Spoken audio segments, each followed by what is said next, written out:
Well, me and Inga met through Bellarmine. I was graduating in the class of 2013, and she was graduating in class of 2014. I felt that I was going to be called to something uniquely different, but not like in Portland.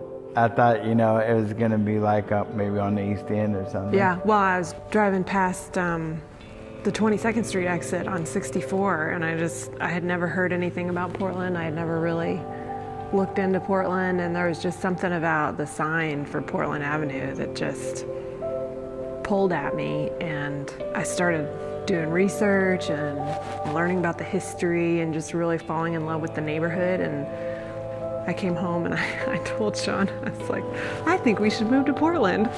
And my answer was, man, I sure hope you mean Oregon. And I was like, no.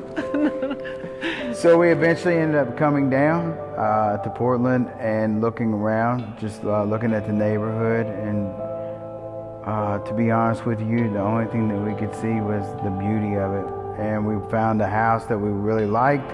So it was all boarded up and ugly and nasty. It was in an alleyway, and we had done some research on it, and there was actually a couple of murders in the back alley earlier that year. And so we went and talked to the gentleman about buying the house, and he said, well, the house isn't for sale, but I'll give it to you for free as long as you buy the building beside it. And that's when we looked at this ginormous building that was next to the house, and thinking, man, God, what do you have going on here?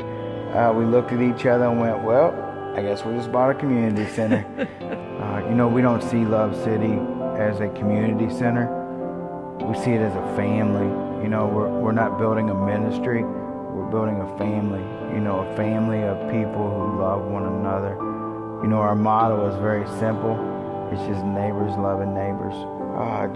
Like last week, it was real cold and snowy outside. We decided, hey man, let's just come home from church and let's go buy some milk and make hot chocolate. And we just started making hot chocolate and putting it in jugs and taking it out on the street and just giving it out to our neighbors.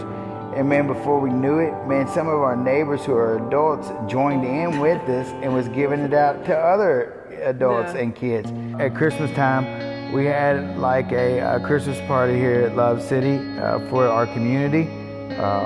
That grew from like thinking 15, 20 kids will show up to, man, we had over 400 people show up that day.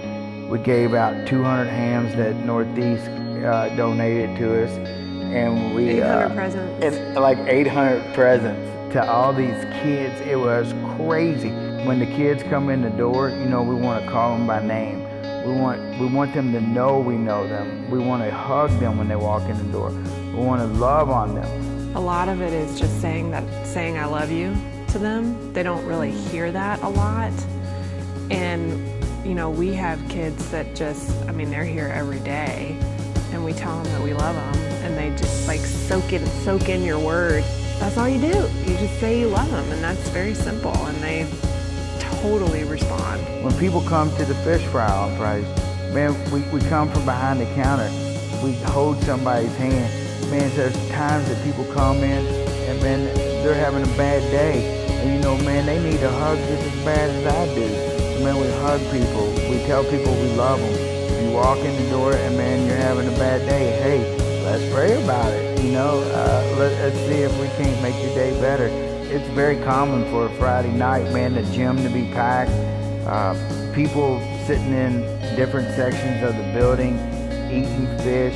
There's people that come now and hang out and get to know their neighbors that they never even knew before. We want our neighbors to really know we love them.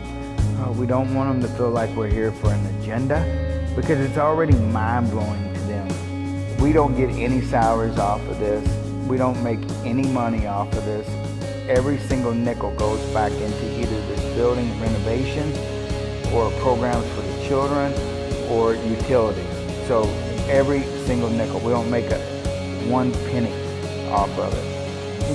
The way we look at it is, man, God loves us so much that, man, if He called us to do this, we knew He would take care of us. And we knew that this is where he wanted us to be. To shine his glory and his light and his love in this darkness. Our neighbors here in Portland, they want to be just loved, just like anybody else. 4 or 5 years from now, people are going to be coming in droves and asking, man, what happened here in Portland? And the only thing that we're going to be able to say is, man, God did all this through his love.